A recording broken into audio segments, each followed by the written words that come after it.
Hey, horror fans, once again, it is me, the Horror Mizamani G, and once again, I am graced with the lovely star of Friday the 13th Part 5 and the writer-director of 13 Fanboy, the lovely and awesome Deborah Voorhees. Welcome to the channel, Deborah. Oh, thank you so much, Monty, for having me. I'm glad to be back. Has it been about 4 years since we did the first live stream? About 4 years? I'm thinking maybe I'm closer to three, but Three? somewhere in there. Yeah, it's been a little while. Okay. Yes. Yeah, it's been a while, and of course, that's when we first, we first, you first talked about 13 Fanboy. Talk about Hmm. what the film was going to be about and how you came up with the concept. Now that after COVID, you wrote it, you directed it. It's fun. I like the film. I loved Thank everything you. about it. Now, we won't spoil it here. So, guys, if you haven't seen you haven't seen 13 Filmway, I'm not going to spoil anything because Deborah asked me not to. But one of my first questions is, how do you feel after this accomplishment directing this film? I feel terrific. I really like what we've come up with. There's a couple of things I would have liked to have changed. If I had a little bit more money, a Mhm. different shot or, a little more expensive kill effect or something like that. But overall, I'm super happy with what we've done. I think we have an amazing cast in this thing. And so, yeah, I would say proud. I'm very proud of it. Well, you should be proud of yourself. You did a wonderful job. I mean, Thank when you. I see the film and I think you guys must have a great time working together because I can see the joy, especially with Dee Wallace. Dee Wallace was Yeah. fantastic in the film, and I could see Yeah. the love everyone has for Hard. And I said in my review, you Right. can tell that this is Deborah's film for the fans when she made Right. this film. Was that the whole purpose of creating Friday the 13th Fanboy? I got to stop saying Friday the 13th. That's okay. That's all right. The fans were a huge part of it. I had in mind for a while that I was wanting to do something that was specifically for the fans, because they kept coming to me and asking me for something. Hmm. And they had most of the things they were asking for meant that I would be making more. I would either have to make a legitimate Friday the 13th, or I would have to do a fan film. Well, fan films just are released on YouTube, so that's not going to work. I want something that could actually become a new franchise on its own. And so I was talking to my producing partner and also my writing partner on this project, Joel Paul Reisig. Yes, I remember And him. he was asking me, well, what is it like around horror fans? This is where the idea came from. And Hmm. I said, they're fantastic. I mean, horror fans are just some of the neatest people you'll ever meet. They're like a bunch of kids who love to dress up for Halloween. And they love special effects. They like looking at that scene in the film and going, ooh, what is that? I mean, how did they do that? Oh, that looks so realistic. That doesn't look real, that sort of thing. I said, that's your horror fan. They're just fun. Yeah. And he goes, well, has anything, like creepy ever happened? And I'm like, well, not really. Not at any of the horror, conventions or anything. He goes, anything? I was like, well, okay. A couple things that kind of freaked me out. And so, first one, the two I used and explained to him, there have been others, but these two were the ones I told him. One was a guy or someone sent me a message on Facebook Messenger. Wouldn't it be cool if you died in real life like you did in Friday the 13th? Hmm. Well, as you know, I was killed with garden shears through the Yes, I know. eye. And, surprisingly, at the age of 60, that is not exactly appealing to me. Hmm. And so that one unnerved me a little bit. I blocked the person. But the next one really got to me. 3 weeks later, I had a situation where I'm sitting alone in my home office. Hmm. And, I live in the middle of the woods. So I had, Hmm. French doors, drapes open, single light on, very late at night, working on a script. My phone dings. I check it. and it says, "I'm watching you." Uh-oh. And then I get ding, ding, ding. And the Mhm. next 3 notes makes it clear that this person is pretending to be Jason and that he's there to kill me. Mm. And this was my private phone. Ooh, that's not good. That worried me more for obvious reasons. Plus, in any time during the day or night, I could have been anywhere in the house where somebody could not have seen me. Mhm. But I knew from where I was sitting, they actually could have seen me if they were outside. Mhm. And so immediately on telling my producing partner this, he said, "That's our movie." Mm. And I went, "Oh, no, no, no, no, no, no, no, no, no." No, You you're see, not going to make a movie about this. No, this actually happened. this is a, this is real. This is a Mhm. scenario that could happen. I'm thinking about making a movie about a monster, a fictional monster that can't possibly exist. Mhm. And, but I thought about it for about 5 nights, very seriously.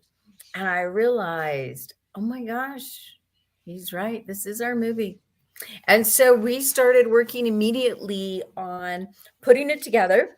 Mhm. And we started out, we got basically all of our plot points together. And so I knew every single scene in the thing. And then I took it over from there and was lead writer on it and finished it out. And we sit it back and forth a few times for different ideas. And um, then we were ready to go. It's so cool to see something go from this tiny seed of an idea, and it's nothing. It doesn't exist yet. It's Mhm. just a seed. And all of a sudden, it's like, boom. And Boom. guess what? We have, for 5 weeks, we've been um, mostly in the top 10. A couple times we dropped down a couple times Mm, yes, to I've get seen. away Yes, back I've in seen them. Yes. 13th spot. But for new release on DVD horror on Amazon, the first 3 days we were number 2, second Oh. only to Scream. And Mm. you know how many big dollar horror movies are out right now. Oh yes, yes. And so for us to even be able to hang in there is pretty amazing. Yeah, when I saw some of the messages that you send either on Indigo or even posting on Facebook, and I'm Hmm. amazed at some of the greatness that 13 Fanboy has to be able to accomplish for an Right. independent film. That's pretty good. That's pretty good. So Yes. give yourself a pat on the back. Thank you. I will.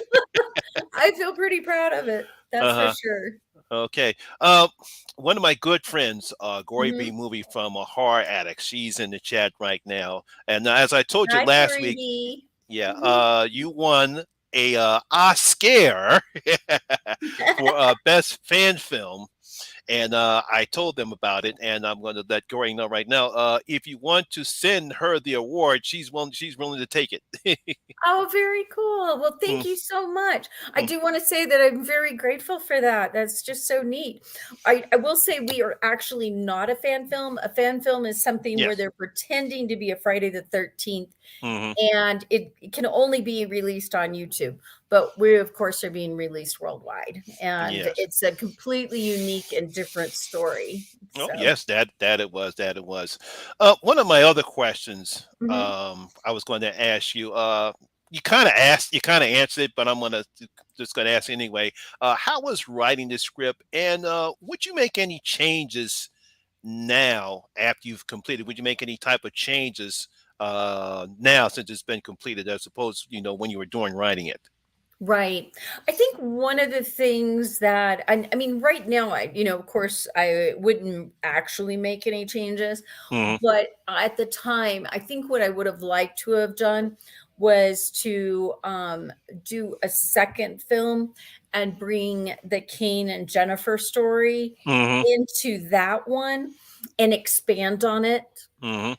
because I thought that they did such a beautiful job working together that when that was done, I came away feeling like we needed more time with them. Oh yes, And there were yes. some other things that I wanted to do. So that's one thing is to take and hold that and save it for a full second movie and concentrate on that story a bit more. Okay, okay.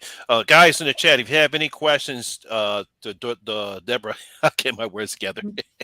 Let me know, and I'll post them up on the screen, and she'll be able to answer them. Because one of the things everyone loves about you is because whether you are doing my channel or Lee McCoy's Dumb Drums, my good friends Knight from the Night Watch Zone, or even Brad from Bronco Juggler Talks Movies. You're willing to you do everything for us, fans. So I think that's the reason why you love us, and that's the reason why we love you. Oh, well, thank you. Thank you. You guys are pretty dang awesome, I'll tell you that. I see. Let's see. There's another one. Hey, welcome to the chat, Bucka. Say hi to Deborah. Let's Hey see. there. My next question is, I was directing a group of actors and actresses who's all been associated with Friday the 13th.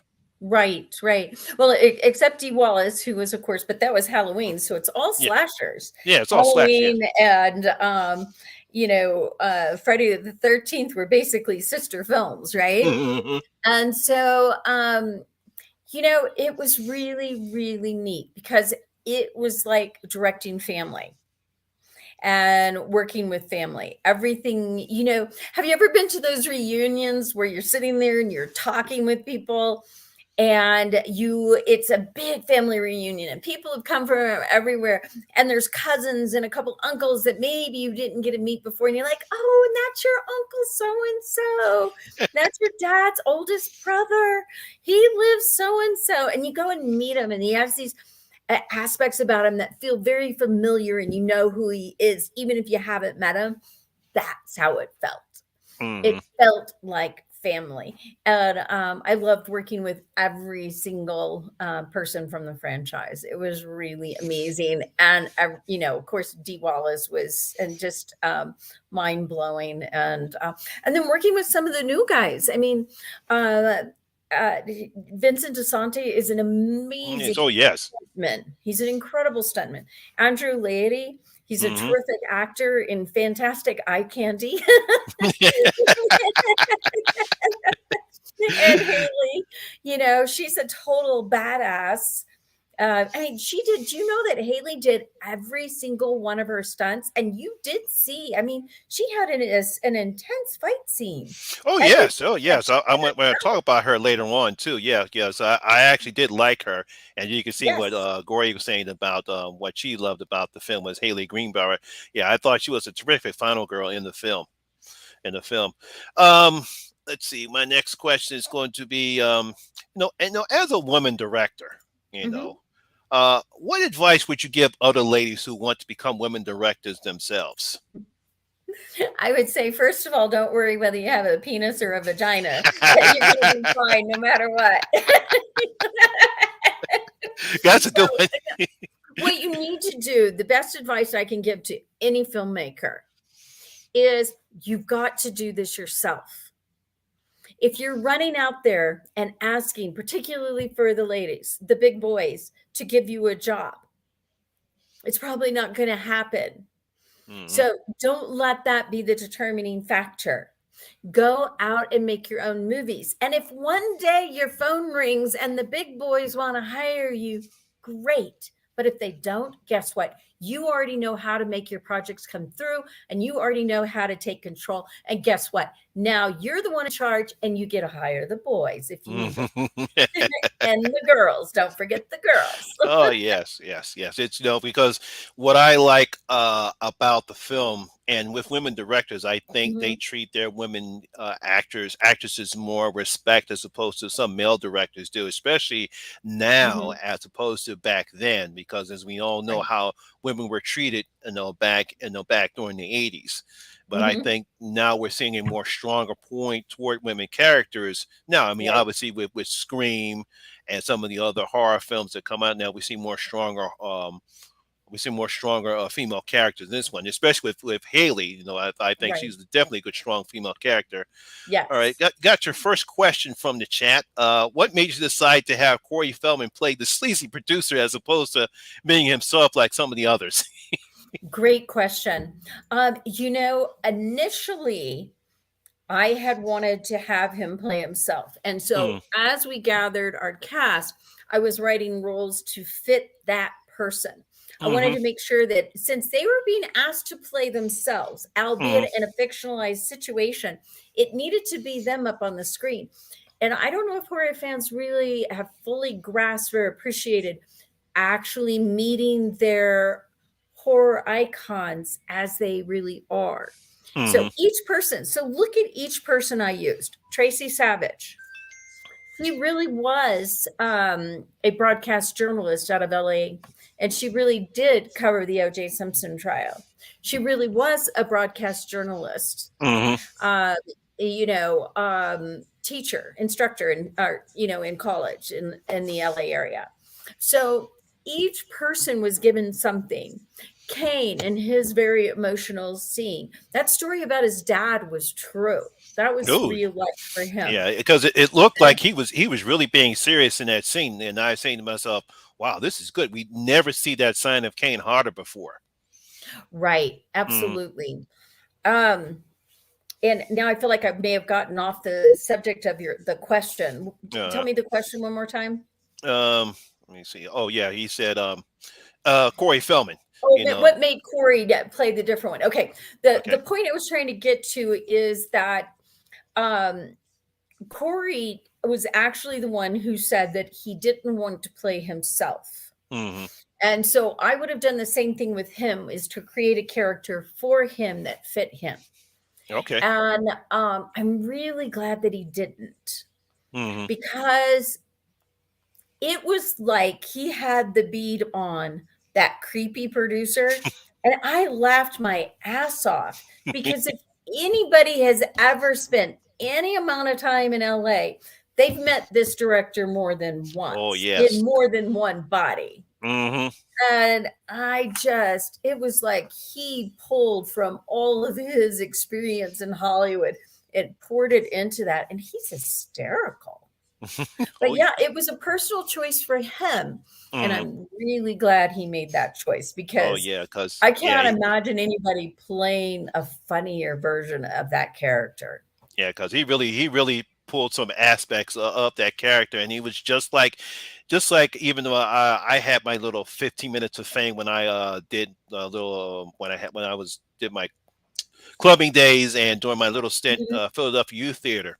And I know for a fact that a lot of people, when they go on auditions, they meet a producer just like that. He's sleazy, he's crass, he just does all the wrong things you want a producer to do. But he nailed the part right. You got to give Corey credit. He was excellent in that role. Absolutely. He was hysterical. And I've had some people that thought he went way over the top, and I'm like going, oh, no, no, no, honey. I've met him. I know that guy. Oh, let's see. No, I'm pretty sure you talked about this before, but other than Mhm, finances, because everyone knows when you're an independent filmmaker, finances is mhm. number one. Right. What is the most Right. important part in making an independent film other than finance? Okay. Well, that's a tough one, because that's the financing. Yeah, because one of the Because one nothing happens until that happens. yeah, no, yeah, because Um, not to cut you off, I'm pretty sure you heard him, Chris Stuckman. He's actually making his first film, and of course, he's talking about financing, and he's saying mhm, that if he can get this point, then he can actually do extra stuff that he wants to do in the film. But I'm pretty right, sure, just like any other, most financing is the most important part. But I want to see, other than financing, what right. other part should an independent filmmaker worry about that he needs to do if he wants to make a good I film? mean, actually, pretty much on an even level, is your casting. Hmm. To get distribution and to be taken seriously as a real film, and Hmm.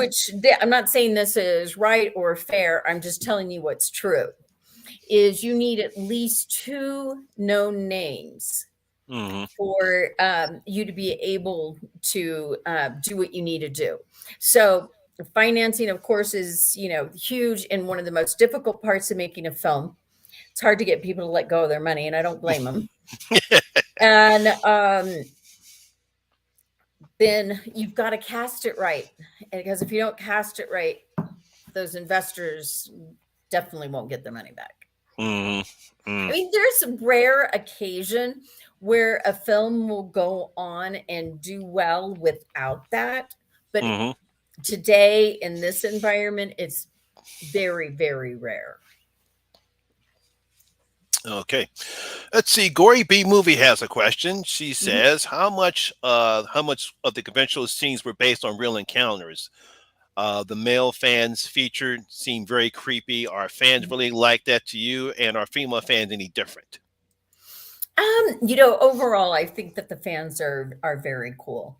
Mm, And is there a difference with the ladies? It's a very good question. I guess there feels a little bit more like a sisterhood. Usually, the women who come up to me, they're really, really kind and super nice to me.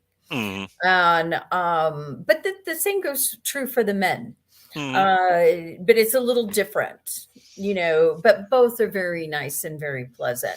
Now, mm, in the film itself, we had both real film footage from a convention. It was when we shot, right after we finished our main part of our shooting, that's when COVID hit. mm, So I was going to go get some B roll at a real convention and I couldn't. So I got together with James Janice from Dead Meat, and mm, he had some film footage that was good enough that we could use in the film. And so all the scenes that you saw where Corey, if you saw any of the lead actors, Corey, mm, um, Haley, um, Lars Poster, Judy, D, any of that, all of that we recreated mm, and made that portion of it.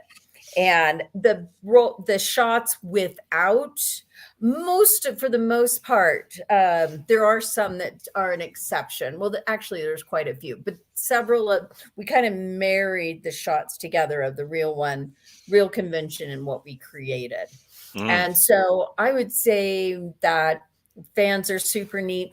Didn't really feel like we had too much in the way of anybody creepy at the I would hope convention. not.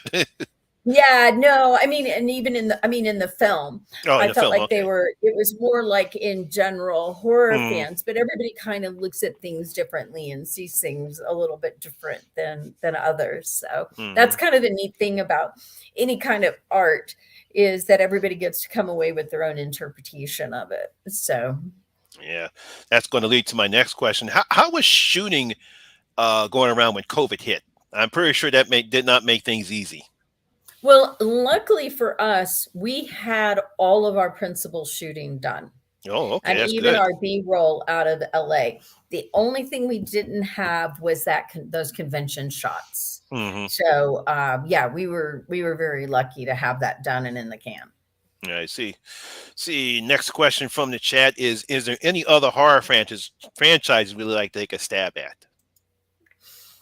If I could do like a sequel, is that what they're asking? I think basically what they're looking at, not just a sequel to 13 Fanboy, but any other horror franchise we'd like to take a stab at. Whether it's Freddy, Jason, Michael I Myers or Chucky. Yeah, I mean, this would be going back a bit, Mm. and it shows you how old I am. Um, Look, we're both from the 70s, so I'll be right. 60. I'll be 60 next year. So I'm 60 now. I'm your yeah, I know. elder. So you do what I tell you. Luckily, you're lucky. My mommy taught me how to respect my elders. Oh, good. Ah, Um, I think that I think I'd want to do a Psycho. ooh, I love those films. ooh, Yeah, I ooh. would. That would be so cool. Now, speaking of the 70s, since we're Mhm, both childs of the 70s, um, mhm, did you actually go to the theaters and see some of the horror pictures that came out during the 70s? Because mhm. most people who know me know that I saw The Exorcist when it first came out in the theaters. I saw I Jaws when it do. came out in the theaters. Mhm. Don't ask me why my mother took me to go see the because it's funny. She didn't want me to go see The Exorcist, but she takes me to go see Jaws. But we definitely saw Jaws at the theater. We definitely saw The Exorcist. Uh, And let's see. Oh gosh, I'm running blank on the name of the movie, and it's right, Poltergeist. I oh, was like, how Poltergeist. did I forget the name of that movie? Poltergeist, and even going back to the '60s. You Mm. know, I love the Universal monster movies. Oh yes, Because yeah. monster movies to me are just so much fun. I I mean really that's what got love me into that. horror was watching the Universal monsters because I was about 6 or 7 years old when I first Mhm. saw the Mummy for the first time, and Mhm. eventually when I saw Oh yeah, the mummy. Dracula, Yeah. Dracula, the Wolf Man, Yep. all the Universal monsters, and I just fell in love with horror ever since. Right. I know I do. I love the creature features, Uh-huh. you know? Sean says, yeah, so people just love. See, someone also asked another question. Sean asked another question. How did you get Vincent DeSandy involved? Called him.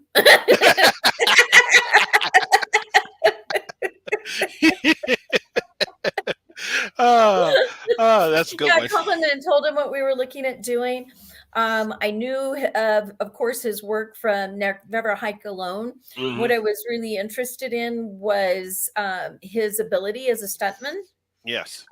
He was very good at that, and I needed a really good stuntman on set. And so, yeah, called him up, talked to him about it, and he said, "Okay." Yeah, because I won't spoil it, but that final act was decent. Mhm. I was bet that was fun filming it. Oh my gosh, it was. And my dear God in heaven, it was so cold. I Ooh. mean, so cold out. Somebody asked me, well, why didn't you have rain? And I'm like, going, are you kidding? We were below 20. That rain would have come down and been ice. I mean, Hmm. there was no way we would have had to have been able to shoot that during spring or summer to have managed to have done a rain shot there, Hmm. but which would have been super cool. But we were shooting in January Mm. and in the mountains, and nah, that ain't gonna happen. No, no. Yeah, that's really I really love that scene. That was great work. I enjoyed it. Thank you. Uh, and I also have to give you and your writing partner credit because there's something that happens in the film that I was not expecting. And I Nice. said that, oh, that's good. I'm gonna tell Deborah about that when I get a chance to talk to her again. I Oh, love whodunits. I didn't want this to be just a slasher. I mm, wanted a horror, a slasher, a thriller, a whodunit, something that kind of brings all those elements in. I always felt like in part five hmm, that the biggest negative in that film was that they didn't leave Vince or Victor, yes, you know, as a suspect. Instead, they arrested him and take him away. If he yes. had been out in the woods, then you wouldn't know who was killing, and it would. I mean, it was a mystery, but that would have added to it because you're like, who done it? Is it this one? This one? You know. I think it Oh, would also have been better if they had made Tommy a little more of a suspect hmm. in it. Yeah, And I think that would have been better too because I really didn't mhm, like how it ended. right, I didn't like how it ended, but I mean, it was okay because you think it's Jason, but it's really not Jason. So I right. appreciate that fact. But I think had they made it more, maybe it could be Tommy, maybe it's not. I think it would have been better Maybe because Tommy, obviously, maybe Victor, maybe uh-huh, Jason, who knows? Yeah. uh-huh, And I yeah, love sure, that. I yeah, love to guess. It oh gets yeah. my brain thinking. Sean brought this up. I was going to ask you too. That opening credits was beautifully shot. How did you manage to pull that Thank you. off? Well, it was a combination. I hired some guys out of Albuquerque to come down to the Rio Doso area in New Mexico, and they did a bunch of drone shots of the mountains and the area. And then my editing partner, my co-editor on the film, Riley C. Morris, Hmm.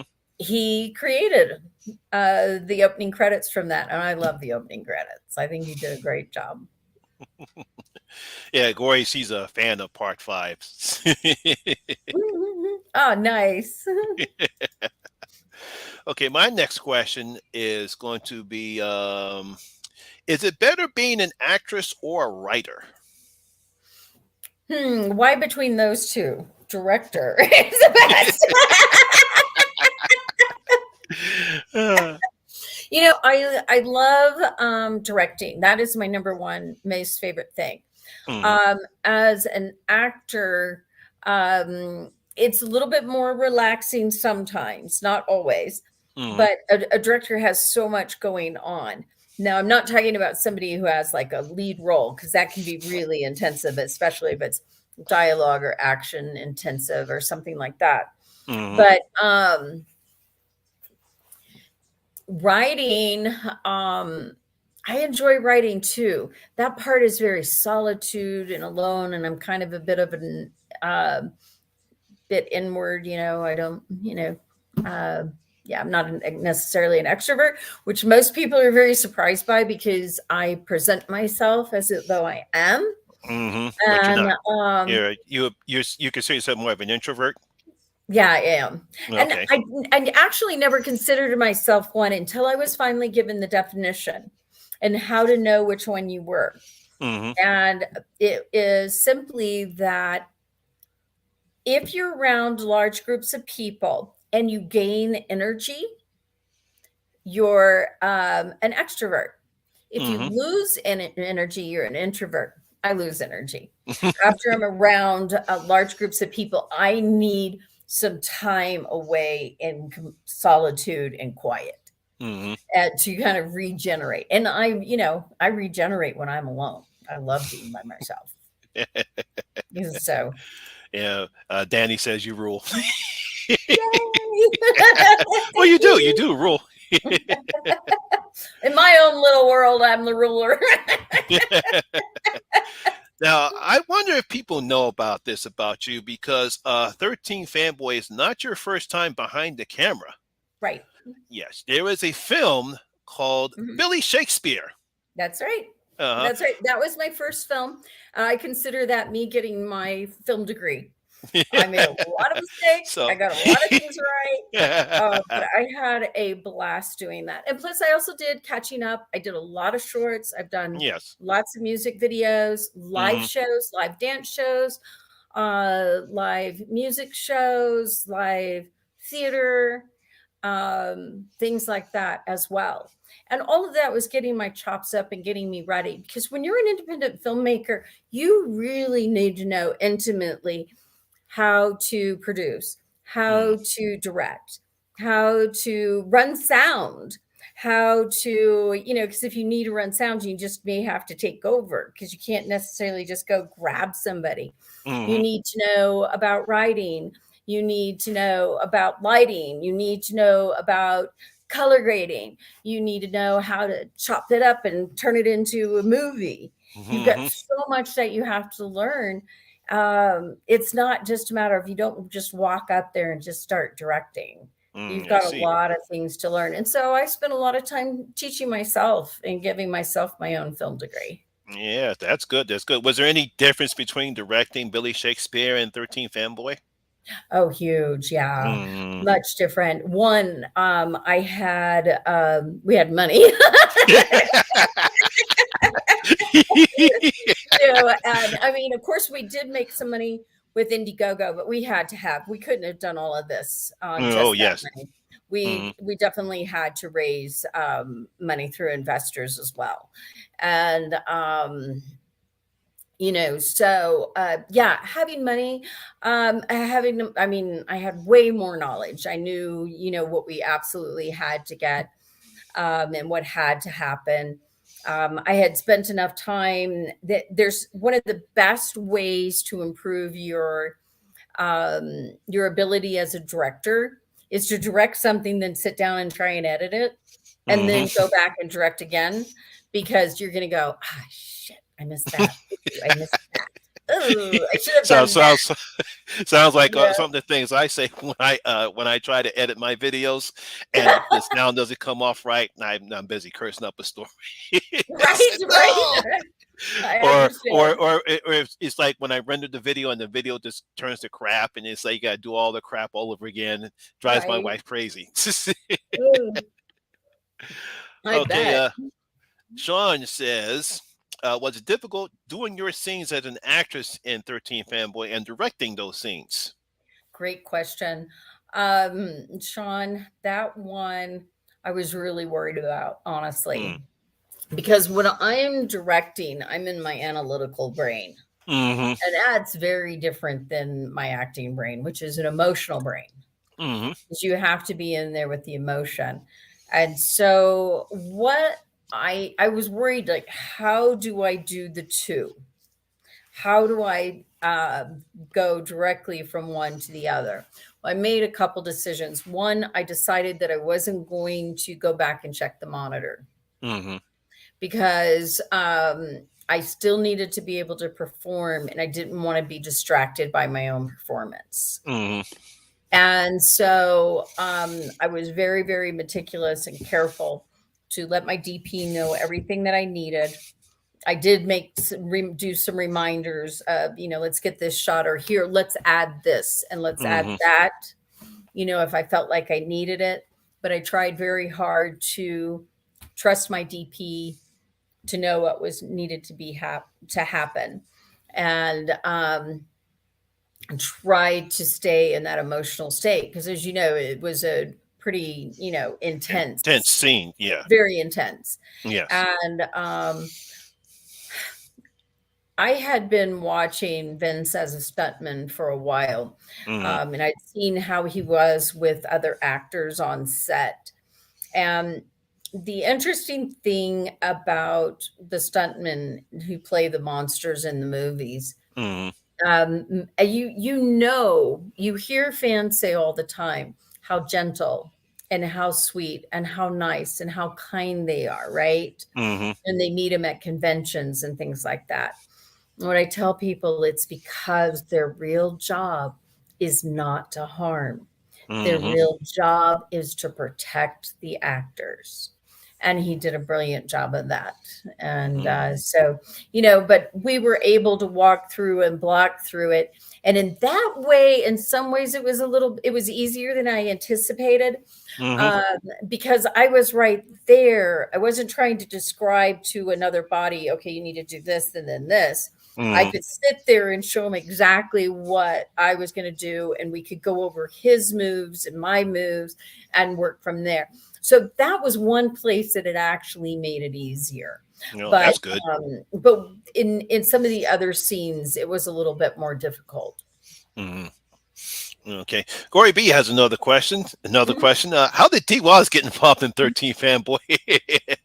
Yeah, because I was actually surprised you was able to get her. Yeah. So how did you be able to get her to be in 13 Fanboy? Called her. I was waiting for No, that. and it's not like I had these phone numbers. My producing partner and I, we reached out to different people. He reached out to her agent, Mm-hmm. and we had kind of been going back and forth on how we wanted to handle that lead role. And I had it in the back of my head. I felt like the film needed to bring in both Halloween and Friday the 13th together Uh-huh. because I feel like they are sister franchises and they work very well together, with them both being slashers from pretty much the same time period and very Mm-hmm. popular. And my producing partner was leaning more toward just doing the Friday the 13th franchise. And so we kind of went back and forth a little bit. And so I kind of had Dee back in my head. I was like, if we could make that leap, if we can come to that agreement, this is what I want. Mm-hmm. Because I think she's an absolute brilliant actress. Oh, And yes, I she is. came to learn that she's also one of the kindest souls you'll ever meet. Mm-hmm. Yeah, because now that follows up with another question. Were you and D really friends before 13 Fanboy? No, we were. That was all made up. Yeah, because it looked like you guys were. You guys Mhm. were, yeah. But yeah, I really did enjoy having her in the film. She really plays the heart and soul in the film, and yeah, I really appreciate the role Yes. that you wrote for her and how she Mhm. acted in it. You really Yeah, got I she really carries agree. the film. Mm. I agree. I think she did a beautiful job, and I think you described it perfectly, the heart and soul. Absolutely, 100%. Uh, uh, this is from one of my friends, Random Ross. He wants to know, will you ever direct another film like 13 Fanboy? It is possible we'll do a part 2, but Hmm. I actually have several things that I'm working on right now. I don't know if anybody's ever worked on the producing side and basically what would be called development is I'm looking at several things. Hmm. And I have a ghost story that a true life ghost story I'm planning on doing. I have a kind of a film, very dark, disturbing, kind of Gone Girl feel to Hmm. it. I'm looking at, and then I have a handful of other ones that I'm excited about as well, and Oh it's man. could be a part 2. Yeah. Okay. Yeah. Yeah. Gory B said that she was nervous when she met D Wallace at a con, but she was so gracious and gave her a big hug. See, I think that's one thing that we love about when we finally get to meet people like you and D Wallace and Kane Hodder. That you're so receptive to the horror fans. Now, Right, hopefully, I get a chance to go to my first horror. I have not been to a horror con yet because that's one of my ultimate goals is go to a horror con. But right. from what everyone has told me about it, you guys are so gracious and you appreciate out of any genre in film. It seems like the people who've been in horror appreciate the fans of that genre. I think you're right. There's something about that connection between those who make the horror and those who love the horror. Hmm. I think it kind of goes both ways. Whatever you give out when you're kind to somebody, you very often get kindness back.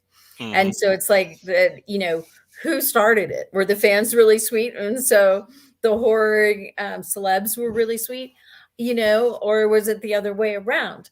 I think it's a little bit of both, but I think ultimately, if horror fans were not as kind as they are and Hmm. as respectful and thoughtful as they are, the actors would start to back away and get a wall. Yep. And so I do give fans a lot of credit because they have been so good to us that how can you not love them? You know? Yeah, that kind of leads me to my next question because since Mhm. we're talking about casting, how was working with Haley Greenbauer and how was she cast to play your granddaughter? Oh, that's a great question. Yeah, boy, she's such a badass. That honestly, she came out. I was making the Indiegogo video, with Hmm. the campfire with the kids and stuff talking about this fanboy killer. And I asked her to come out, and she was actually had worked on a set with Vincent DeSante. Hmm. And I had asked him and several other people, and I auditioned several people via Zoom. Hmm. And she was one of them that I brought in. And of course, everybody I brought in, I had in my mind that we might be able to use them in the actual film, Hmm. right? And so I when she first got to set, I knew immediately she was very strong in front of the camera. Hmm. She knew how to work it. She was very natural. All the basics that you needed were there. But day 2 of shooting, I had told her there's a place where I needed her to jump off a cliff into a lake. Hmm. And I said, I will have you to the spot before it gets dark. And of course, I re asked her again, okay, you're sure you can swim? I said, because Hmm. this is very deep. I said, you're going to jump off and you're never going to touch that bottom. It's Hmm. really deep. So I need to make sure you really know how to swim. She said, absolutely, I'm good. And she was. Well, I lied. I did not intend to lie, but we got there and Uh-huh. it was dark. Mm. And I went to her and I said, look, if you are not comfortable, we will stop right now. Just forget it. Mm-hmm. Um, I can promise you, because I had been very, very meticulous to make sure that the spot I was going to have her jump from was safe. Mm-hmm. And so I had been out there double checking it. And she said, nope, let's do it. I'm ready. And it was cold. Ooh, man. And she jumped in 3 times. Ooh. Yes. And so I was walking back from that and I'm like, that took some guts. Yeah, That yeah. was Not just to really, do it once, but 3 times. yeah. And it was such a badass move. I mean, Mm-hmm. to not let fear take a hold of you. And I wouldn't have blamed her. I mean, I might have still hired her, Mm-hmm. because she's so good in that role. But that really sealed it for me. Yeah, look, we got some more people coming into the chat. This is Beth. It is Beth. A lot of people saying, I'm looking for the other one. Sean says, we love you too, Deborah. Thank you. Let's see. Okay. Just looking at some of the people just stopping by. Yeah, one of the other things I wanted to ask you, these new terms have now come out in horror, thanks to Scream once again. Elevated horror, like The Mhm, Witch and It Follows, and mhm. let's see, maybe even Get Out. What do you think Right. about elevated horror? Is it now that horror is getting the respect that it deserves now? Well, I do think that when we look back at this time period, Hmm. 10, 20 years from now, that we're going to be looking at this as a golden age of horror. Hmm. One of them. There's been more than one, but Oh one of yes. them. And the reason is one, there's so much of it and so many different types of horror Oh coming up. yes. Such a Hmm. huge variety. And that's brilliant. The more that we can actually go out and get the different varieties and the different types of films and melding different genres in with our films, like horror, slasher, thriller, and whodunit. The more we can do that, Hmm. I think the more recognition we're going to get. I don't feel like we actually need the recognition, really, but it's not bad to have. Oh But more yes. than anything, the more that people we can get involved in it, the better, you know? Yeah, because I think that with these new elevated horror films, I mean, look, it's killed at the box office. Mhm. Jordan Peele, he's becoming such a great director. I can't wait for Nope to come out later on this year. Yes, Uh, I agree. and it's such great to be a horror fan, and I'm looking forward to see where horror goes. Another one of the Me questions too. I had to ask is obviously, just like we said before, how the final girls have changed from the 80s up until now. So, how do you feel women are being more respected into horror films as opposed to even in the film that you're in, as opposed to what women are now doing in horror now? Well, I have a different view than a lot of people on this. Um, First of all, I feel like horror has always been more respectful of women, Mm-hmm. always been more respectful. Women of horror have been the leads, the final girls for a very long time. It's and that's something that hasn't been true in other genres. No, they have I no. mean, look at how long it took them to finally realize, oh, wait, you mean that people will come to the box office and pay money to watch a woman kick ass in a thriller? Yeah. In an action adventure film? Yeah, Oh duh. yeah, yeah, yeah. I'll be honest with you. My husband tells me he wants to watch an action film. Oh, I don't want to. And he goes, the lady's kicking ass. And I'm like, get the popcorn. I'm not lying there. I want to see her kick butt. And so I think sometimes we mistake what we would consider disrespect for natural human emotions. This idea that somehow it's disrespectful of women to be seen naked or anything like that, or to Mhm. be seen as a sexual being. Mhm. Um, that to me shows me how much shame we still have about our bodies. Why are we Mhm. shaming our bodies? I mean, what difference does it make? I don't think a boob is any different than an elbow. It's just a part of the body. And everybody has it. Guys have boobs, women have boobs. Yep. And some guys have bigger boobs than other guys. Everybody has boobs. Some are flat, some are not. So why do we get so uptight over that sort of thing? It doesn't make any sense. The only thing I would say is that I want more naked men and more fabulous manhood. I want to turn them into sex objects. Go and see boobs everywhere. Well, I Boobs don't are know. everywhere. I don't know if you've seen the latest horror picture that I saw was called X. I believe you might Oh, get I your haven't wish. seen it. I want to. You got you have to see Don't it give because me you anything will away. get your wish in that one. I won't spoil it for you, but you definitely will get your wish in that one. Oh, cool. Sexy man ass? Nice. Oh, yeah, I'm a dirty old woman. Now we are not old. We're just getting better. Something like that, yes. I want to be that director that runs around behind the boys and pinches their butts.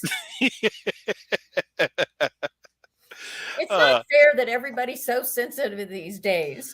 I know. Yeah, stop being. I mean, it's like Please this. let me sexually, you know.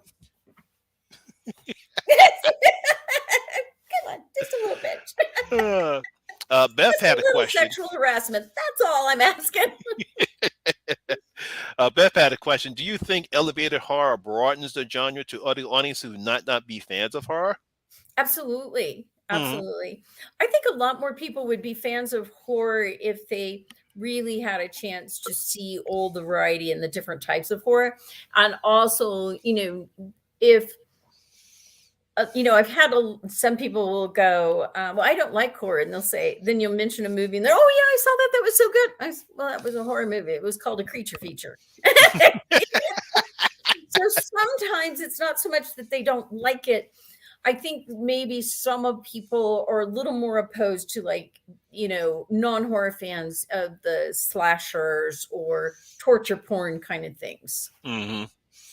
Look, Gory, I knew she's going to say this one. Boobs are not genitals. Give us more. You are Yeah, yeah, I'm pretty sure if exactly right. You're Gary, I exactly know Gory right. loved X too because they just talked about it and Dan said,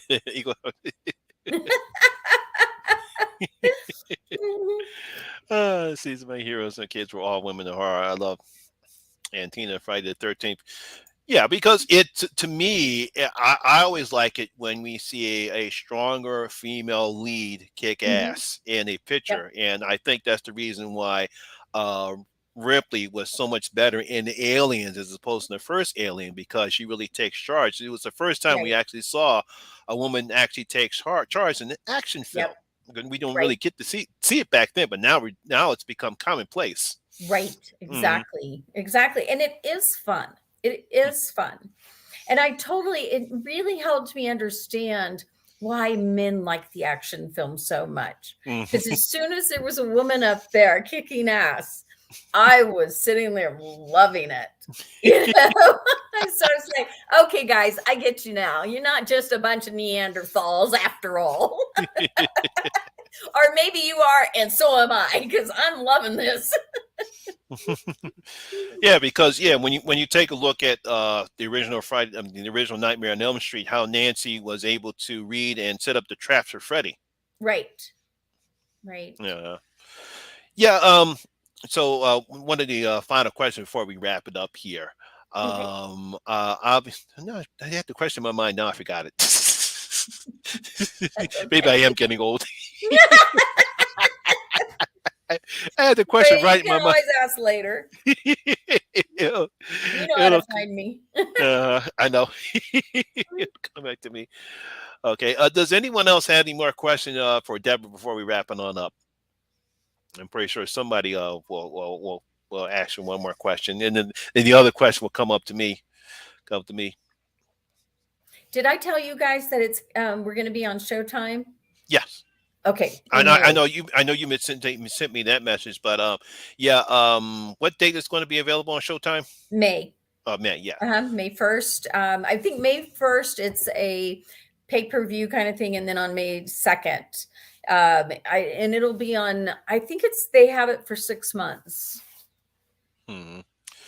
Knight from the Night Watch Zone. Oops, got the wrong one. He wants to know: do you have a favorite final girl? Hmm. That's a good question. But Hmm. that's a tough one. Because there's so many really amazing ones out there. And then what do you consider a final girl? Are you considering only those in slasher films or also that survived other ones? Like Dee and Cujo or something like that. I love, I mean, she survived and fought through that whole thing. That was Yeah. pretty amazing. Yeah, that was amazing. I actually like Yeah. her before. I actually like her performance in Cujo, Oh yeah. because she really did what a mother's supposed to do to protect her son. Right. Right. Mm, I agree. mm. So, Oh, you said gosh, only slasher films. he said only slasher films. Okay. Yes. Um, I'll have to go with Adrienne King since she was the first one that started the Friday franchise. Okay. Ben Grimm wants to know, what are some YouTube communities you think we'd be surprised you're into?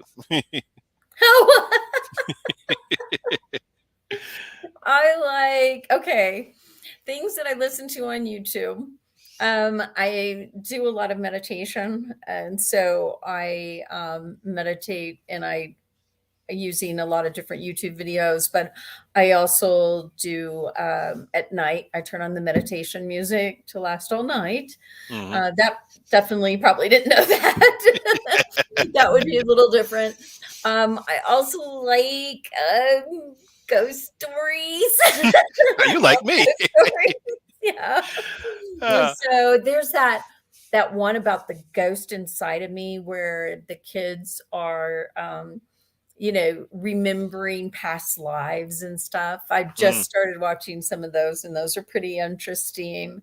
hmm. Um, there's also some political stuff that I keep up with. I enjoy listening to Noam Chomsky and some of the intellectuals of our day, and so kind of a handful of things. There's some cool shorts out there. I like to find some of the cool stories and things that are out there.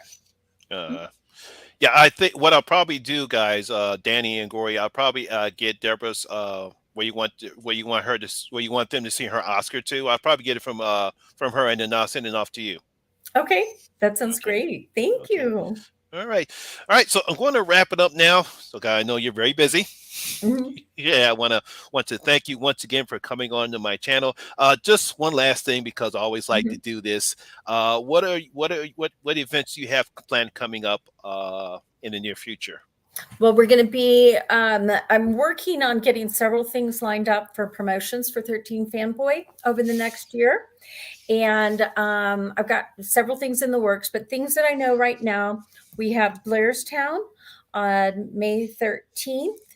Um, that is a Friday the 13th. And then it'll actually be the 14th that the Fellman stuff will play. Hmm. And then Haley Greenbauer, our lead from that, and Ron Sloan will be there. I will be there. And then we have Supercon I don't know how exactly they play on words on the spelling, so I'm not sure how they're trying to actually pronounce it. Hmm. But that's in South Dakota. We'll also have a showing at both of these. We will have a Q&A. So that'll be pretty neat. And then let's see, we have coming up in, is it Kansas? Yeah, in Kansas. And we have another convention going there. And I'm running blank on the name of it. Oh, I'm mad at myself. I don't think it's not another con. Let me think what it is. I'll have to figure it out. But I will be sharing this and more to come on my Share Horror group, which is Deborah Voorhees Share Horror group. Hmm. And in there, honestly, that's where I first announce everything. Yes. A lot of people went on my personal page. I'm always at 5,000, and I literally have 1,000 people waiting in line. And so, I mean, it's just I've got to have some kind of connection, usually with somebody. I would love to let all the fans in, but they don't give me that option on Facebook. No, they don't. Yeah. So, I wish they wouldn't put limits on it, but they do. But nonetheless, I'm going to be, that's some people make pages. I did a group instead because I wanted more interaction. Hmm. And so I don't know. Some people have been telling me I should have a page too. And I'm like, I've got so much to post to now. Yeah, so definitely Deborahs Share Horror Facebook group. You know, Mhm. if you want to get in contact with Deborah, she's on there. She tries to answer everybody's questions. I know it's I hard. try. You try, I'm but you sure do. I miss things. I have no doubt I do, but I do try. Well, Deborah, once again, I thank you very much for coming onto my channel. It's always great to interview you because you're such a sweetheart and everyone loves. I mean, Thank even you. when I told Lee you were going to be in my channel, he says, "Always tell her I said hi." He's a sweetheart. That's for uh, darn sure. Listen, Monty, I thank you so much. And thank you everybody for everybody's thoughtful questions. They were, mm. I really appreciate that. And I appreciate y'all spending some time with me. Okay. And of course, how I always in my videos, once again, my name is Lamont Smith, better known as the Horror Miser Monty G, and always remember that horror rules, just like Deborah rules. I'll see y'all guys later. Y'all have a good night and stay safe out there.